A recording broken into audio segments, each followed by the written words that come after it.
ईसा के जन्म के 327 साल पहले मगध साम्राज्य पर नंद वंश के राजा धनानंद का शासन हुआ करता था।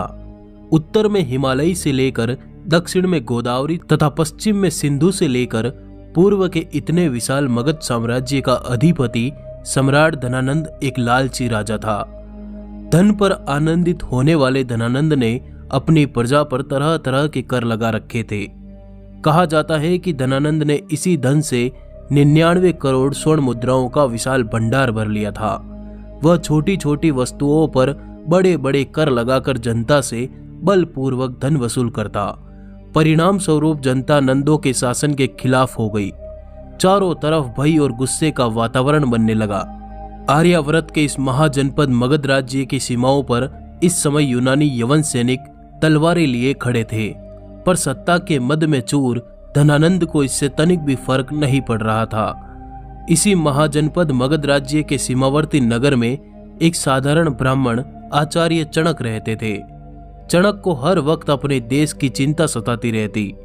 चणक के एक मित्र सक्टार धनानंद के दरबार में बड़े ओहदे वाले मंत्री थे। अतः चणक ने सक्टार के साथ मिलकर राजा धनानंद के शासन को उखाड़ फेंकने की योजना बनाई। पर इस योजना की खबर महामात्य देवीदत्त के पास पहुंच गई। ये देवीदत्त मगध के राजा धनानंद का एक खास मंत्री था और इसने चणक और सक्टार की बनाई गई योजना धनानंद को बता दी। अपने खिलाफ चल रही योजना को सुनकर मगध सम्राट धनानंद ने तुरंत मंत्री सक्टार और आचार्य चणक को बंदी बनाने का आदेश दिया। संपूर्ण राज्य में यह खबर फैल गई कि राजद्रोह के अपराध में एक ब्राह्मण की हत्या की जाएगी और इसी के साथ आचार्य चणक का कटा हुआ सर राजधानी के चौराहे पर टांग दिया गया। अपने पिता के कटे हुए सर को देखकर चाणक्य की आंखों से आंसू टपक रहे थे। उस वक्त चाणक्य की आयु मात्र 14 वर्ष की थी। रात के अंधेरे में चाणक्य ने राजधानी के खंभे पर लटके अपने पिता के सर को नीचे उतारा और एक कपड़े में लपेटा। पुत्र चाणक्य ने अकेले अपने पिता का दाह संस्कार किया। तब कौटिल्य ने गंगा का जल हाथ में लेकर शपथ ली कि हे मां गंगे, जब तक हत्यारे धनानंद से अपने पिता की हत्या का प्रतिशोध नहीं लूंगा तब तक पकाई हुई कोई भी वस्तु नहीं खाऊंगा। जब तक महामात्य के रक्त से अपने बाल नहीं रंग लूंगा तब तक अपनी यह शिखा खुली ही रखूंगा। मेरे पिता का तर्पण तभी पूर्ण होगा जब तक कि हत्यारे धनानंद का रक्त पिता की राख पर नहीं चढ़ेगा। हे यमराज, धनानंद का नाम तुम अपने लेखे से काट दो, क्योंकि उसकी मृत्यु का लेख अब मैं खुद ही लिखूंगा। डर था या भय, पर चाणक्य ने महाजनपद मगध साम्राज्य को छोड़कर तक्षशिला की ओर प्रस्थान किया और इसी तक्षशिला में चाणक्य ने अपने ज्ञान के झंडे बुलंद किए। इसी ज्ञान के दम पर चाणक्य तक्षशिला के महाआचार्य बन चुके थे। उनके ज्ञान की ख्याति नगर नगर में फैलने लगी। पर चाणक्य की निगाहें तो मात्र एक वीर को खोज रही थी, एक ऐसे वीर को जो मगध के साम्राज्य की नींव हिलाकर रख दे, एक ऐसा महावीर जो सम्राट धनानंद को मारकर मगध साम्राज्य का महाराजाधिराज बनकर चाणक्य के सपनों को हकीकत में बदलने की कुव्वत रखता हो। और इन्हीं दिनों चाणक्य अपने आश्रम से जंगल के रास्ते तक्षशिला विश्वविद्यालय जा रहे थे। तभी जंगल में कुछ बच्चे राजा प्रजा का खेल खेल रहे थे। चाणक्य की निगाहें उस राजा बने बच्चे पर जाकर रुक गई। चाणक्य को जिज्ञासा हुई ये जानने की कि ये खुले विचार, ऊंची प्रतिभा और महान कदकाठी का ये महावीर आखिर है कौन। चाणक्य उस बच्चे की ओर बढ़ ही रहे थे कि तभी जंगल में एक चीता आ धमका।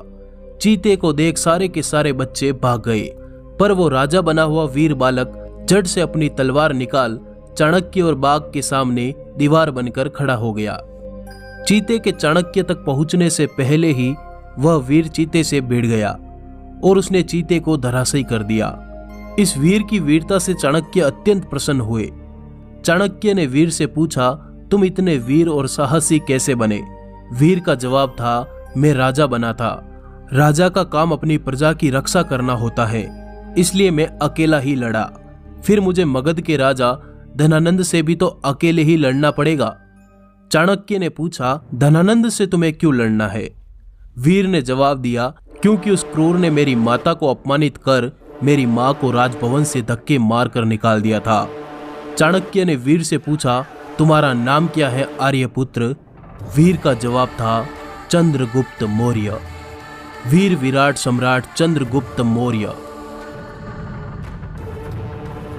इतने वीर बाहुबली देव पुरुष के इन वचनों को सुनकर चाणक्य भविष्य में झांकने लगे, जहां ये वीर मगध के महाराजा बने बैठे थे। चाणक्य ने वीर से पूछा, इतने महान वीर का गुरु कौन है? वीर का जवाब था, मेरा कोई गुरु नहीं है। तब चाणक्य ने वीर से कहा, मैं भी धनानंद से अपने पिता की मौत का बदला चाहता हूं और तुम अपनी माता के अपमान का। क्यों न ये दोनों नदियां मिलकर एक समुद्र का रूप धारण कर ले। आज से तक्षशिला का ये महाआचार्य चाणक्य तुम्हारा गुरु होगा।